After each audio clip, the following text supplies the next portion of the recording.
What's going on, YouTube? It's your boy the D here, wearing the merch of the future Pirate King, and welcome back. It's your boy the D, the Captain of the Thunder God Pirates, he who will bring the storm, and the one true joyous boy.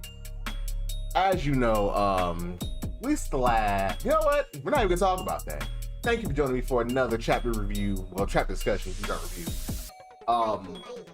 But yeah, thank you yet again, YouTuber shit. If you like what you heard, definitely like, comment, subscribe, you know, all that good type of shit. But without further ado, because this is a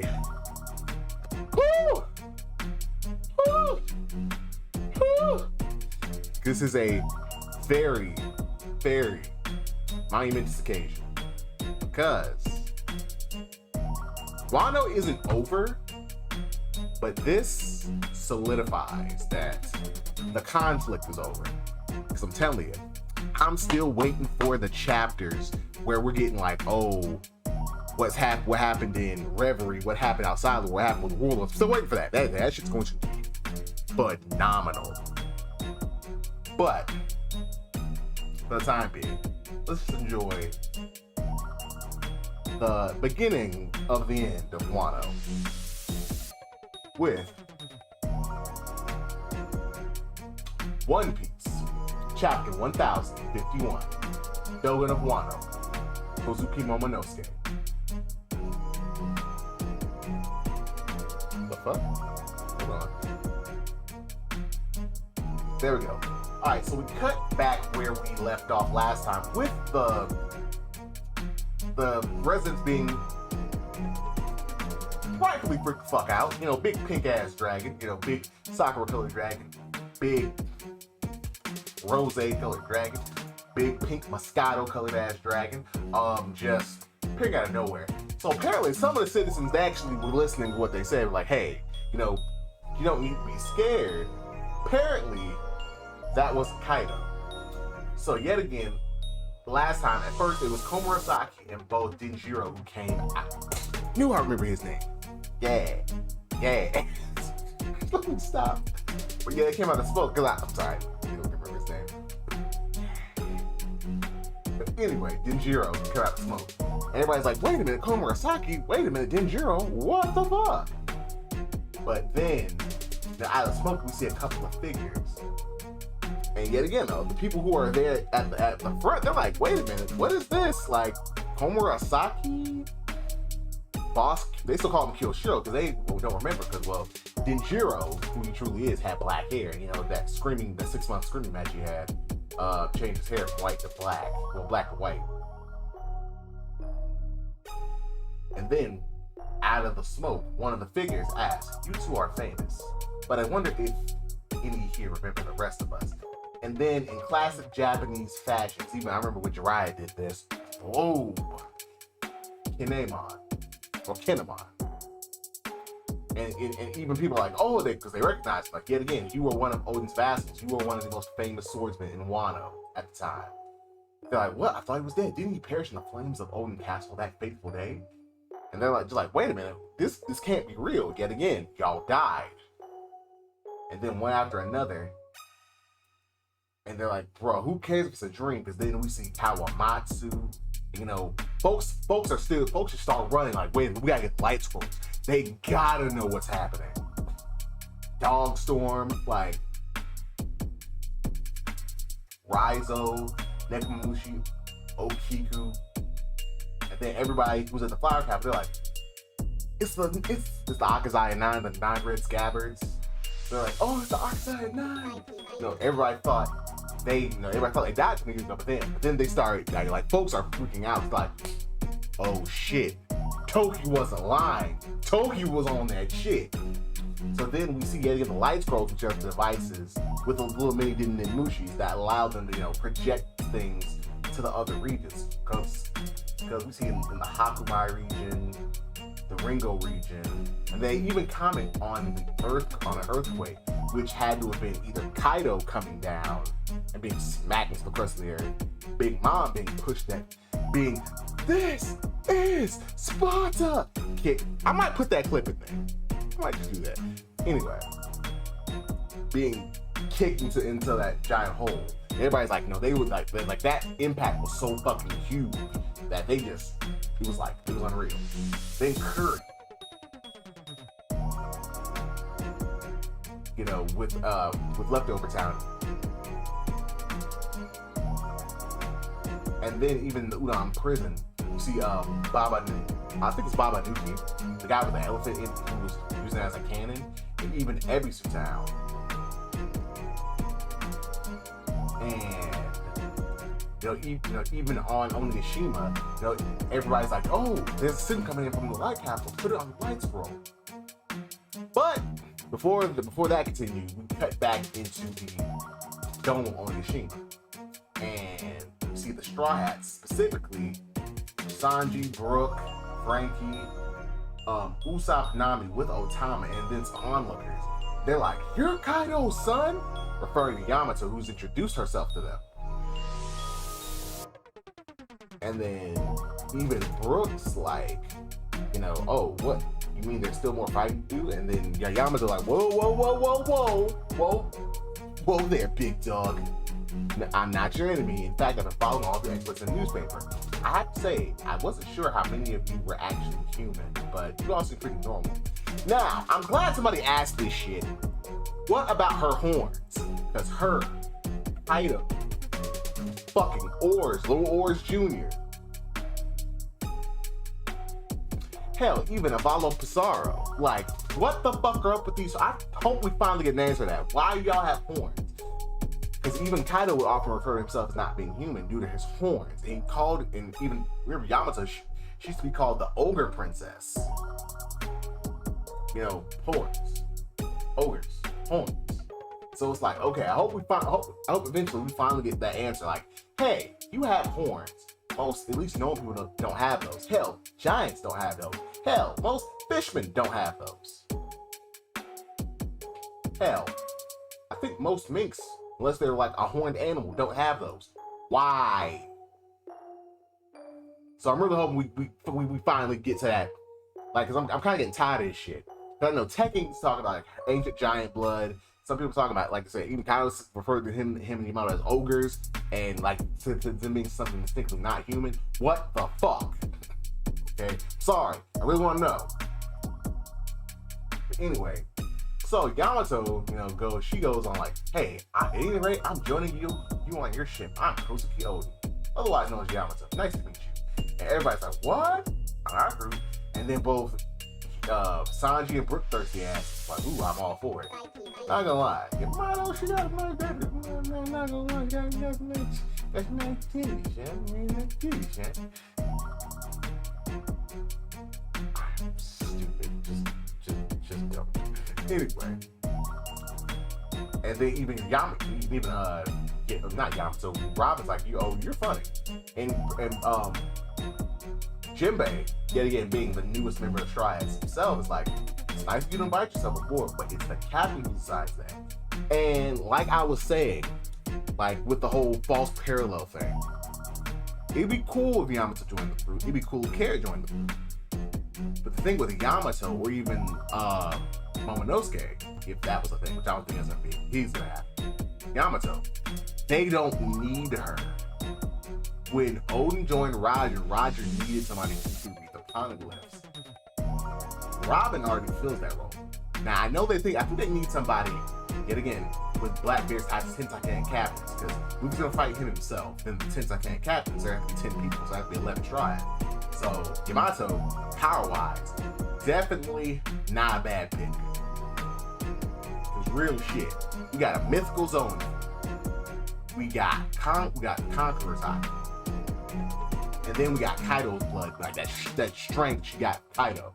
It's like, look, if we were adding niggas to the crew, Yamato is not a bad pick. And then her connection with Ace. So it's like, probably, but I'm glad somebody brought it up. Like, look, it's cool. We like you. I mean, of course you helped Luffy, especially once they find that out. Like, hey, I helped Luffy fight Kaido. I helped kind of keep that situation in check. It's like, cool. Luffy still got to be the one to say that. Like, I'm glad they're keeping their heads about this. It's like, hey, it's fine, but Luffy's got to be the one to invite you to be one of us. It's just the way it is. Then they even go on to say, like, I hope Luffy's alright. I got shivers watching him fight, seeing what he did. Well, she did. I thought that was Sanji or somebody. Anyway. So we see the beasts are still like the niggas they are hot to act like no. So she's like she runs over on about who said you could run? And one of the beasts like, look man, we don't want to be slaves, because yet again, they're thinking like them. How they did things, how Kaido did things, like you subjugate your enemies. But with the way the strategy things, they're like, look, just leave them the fuck alone and we're good. And even Jinbei chimes in, he's like, I don't sense any particular hostility, so And then I think it's not hold on. The guy with a giraffe on an ass like, yeah, dude, shut up and stay there. And so even Usopp finally asks a question like, so with these guys we turn from their side, what do? Oh, and Tama, she finally explains her powers. She's like, okay, once the moon comes back around, my jutsu will wear off. And then so somebody's like, oh, so in 1 month, because remember, the moon's phases like monthly. Like during a month, moon goes through all the waning, the waxing, the new, the full, all that within the span of a month. And so like, oh, so after a month, some animals go back the way they were. But some of them will say, my friend, I bet they cheat. And then so I think Usopp was like, okay, I bet they cheat, sure make people uncomfortable. And then Speed just comes over and hugs her. She's like, oh master, I'm so much happier. I hope you stay with me too, Porcelina. But not like a servant, more like a mom. I hope you stay with me forever. And she is just so taken aback by the cuteness. That shit is priceless. You see Nami's touched. Yet again with Belmare and her situation. It's like, oh, they're cute asses. They're cute. But I'm not gonna lie, Tommy is cute. She's cute. But on. And then so they finally get the light scroll up and they see it. Look, Komurasaki and Kingsman are all kneeling. Who's that? So we can hear a voice. 20 years have passed since the death of my father, Kosuke Oda. Father? Never like you. I'm so glad that you have survived a difficult years. The Fire Festival is not ending. Starting tomorrow, you may do whatever business you like. Orochi won't. Well, and that's another thing. Another thing. We don't know Orochi's true fate, because yet again, Kaido chopped off his head, Kinemon stabbed him, and then Denjiro cut off his head. Now, the reason I'm saying it's not over, because Denjiro cut him. Kaido cut him. He was stabbed. So I don't think he's dead just yet. And then, yet again, flash the panels. You may drink to your heart's content, not pay for the water from the earth. And everybody's saying, and it's kind of funny. Well, not funny, but these panels are kind of cathartic. We see like the shipbuilder who Frankie was trying to work under to get, who built Onigashima. We see the lady who was gonna stab her baby. Like, I don't think, like,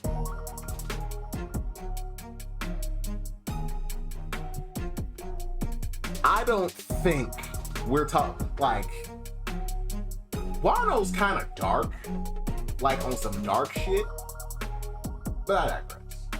But like a full 180 here, it's like, whoa. But anyway, so even across Wano, his voice is projected. No poison from factories will be allowed to spoil the land. There will be no slaves in Wano. Then even Thomas, she's like, well? And then we see a flashback. A flashback before time. Just today at the factory, number 4 died. Every man for himself. So in a room, you see behind the sliding door, two adults saying, "Can I tell her?" That poor girl. Listen, Otama. Small Otama. It's probably like 5, 6, 7 years ago. Well, she's 8. So I'd say about maximum 5. Listen, Otama, this is very difficult to say, but I'm afraid of your mother or father. Then we see, in this panel, we see her and the lion dog crouched next to her parents' graves. And she's saying, Mommy, Daddy, rest in peace. I'll be okay on mine. We continue. She's selling casa hats in a town, but nobody has any interest or has any money. Then she even tells Tom that she's a blind dog. She been selling any hats, and even he started to get hungry. Then a man comes along, pointing and says, I'll buy casa.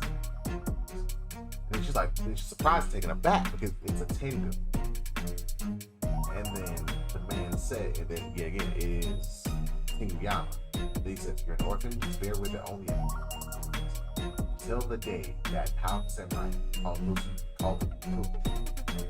till the day that powerful samurai called Kozuki return and vanquish the ogres for good. Yet again.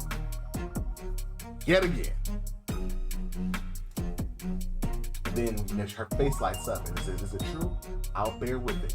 And then even from there, she grabs Nanami and starts to cry and wail into her chest as she remembers Luffy's words from the first time they met. Tama will make it to this storm. By the time we leave this country, it'll be a place where we can be as much as you want every single day. Then we cut back to the mysterious figure's words, which is wicked rule and the threat of Kaido are gone for good. We found strong, faithful companions at sea, and as part of the ninja, pirate, mink, and samurai alliance, we led a raid upon the ship. Then we see that figure in shadow holding his sword skyward. Kaido, Orochi, the Beast, the 100 Beast Pirates. I hate the name Animal Kingdom Pirates. It's not a bad name, but the Japanese name is better. The 100 Beast Pirates. It was Kaido of the 100 Beasts. Anyway, every evil that plagues our fair land has been vanquished. Everybody's surprised, like they actually did it.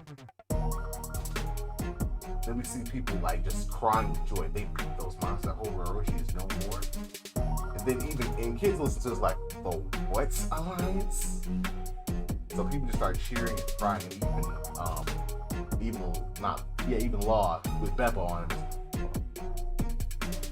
And we will never forget the sacrifice of those brave souls paid with wait for this raid. And Otoko, she's with someone. And she's watching too. And the mysterious figure says, I'm gonna have to say what I do now. And then he just looks and he whispers, just keep going, your heart out. Then we see this man's hair. And he remembers what Luffy said to him. What are you, Momo? Just a figurehead? Is there a single thing left in the world to be scared of? And then he's been silenced. He speaks on little dots like, my father gave me a name that means invincible. Under my rule, this parched and ruined land will turn to a paradise on earth. Lend me your strength and let us work toward this end together. I have traveled 20 years to save you all from this day on. And we see Momonosuke as a 28-year-old man. I, Kozuki Momonosuke, will lead the land of Wano. And we see the scabbards, tearful and prideful in their lord's son. And Momonosuke is carrying the white heaven slicer sword that Oden. I know it's Enma, and I think it was Ami no Habakiri. I want to say it's Ami no Habakiri. I might be wrong. But he remembers the words he said to his parents. Mother, I will keep my promise. Father, I will follow in your footsteps. The crowd, they're just crying. Lord Momonosuke, see the Straw Hats and Yamato watching over it. And Sanji's looking proud. Remember, when King was gonna kill Momonosuke after he cried out, Sanji was like, "Now that's how a man does it." And then the citizens exclaim, "The true shogunate has returned at last. Been awaiting you for so long, Lord Momonosuke." And then the narrator. And when the warrior at last sheathed his blade in the sky of the day to come, dance with spinning, fluttering petals. This is the land of Samurai. Here, under the night blossom stands its man of age, blessed with great dedication and mercy.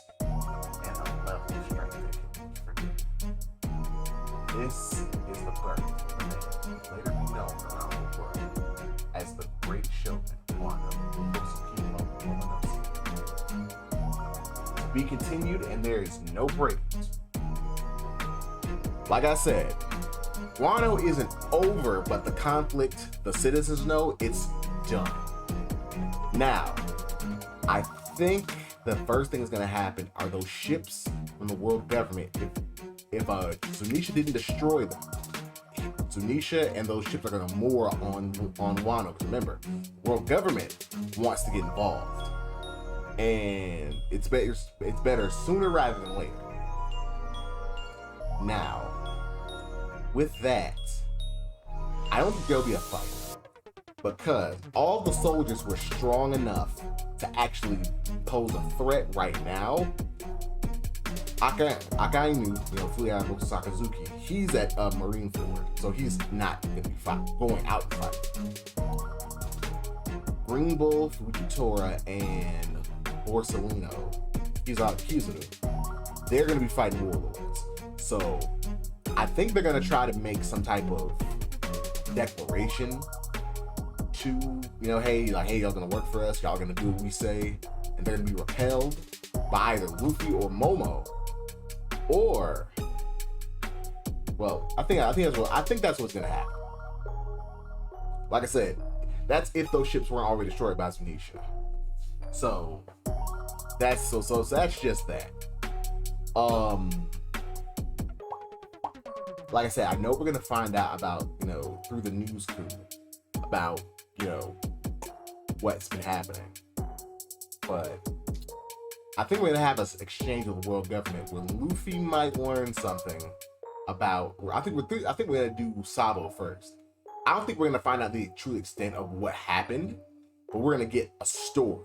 Because remember, that's the shit that Morgan didn't want to cover up. World government was like, here, take a check, shut the fuck up, just tell them a lie. But Morgan was like, nah, this is too juicy to cover up. So there's that. But, like I said, we'll see. Because all that shit's gotta come out, at least for the next couple chapters. If we don't get everything, we at least get something. And the goddamn Blackbeard pirates done been up to some shit. That. So, anyway, I think I rambled on long enough. But, thank you so much for being here with me today, yet again. But, as always, this has been your boy, the D, signing out. See ya.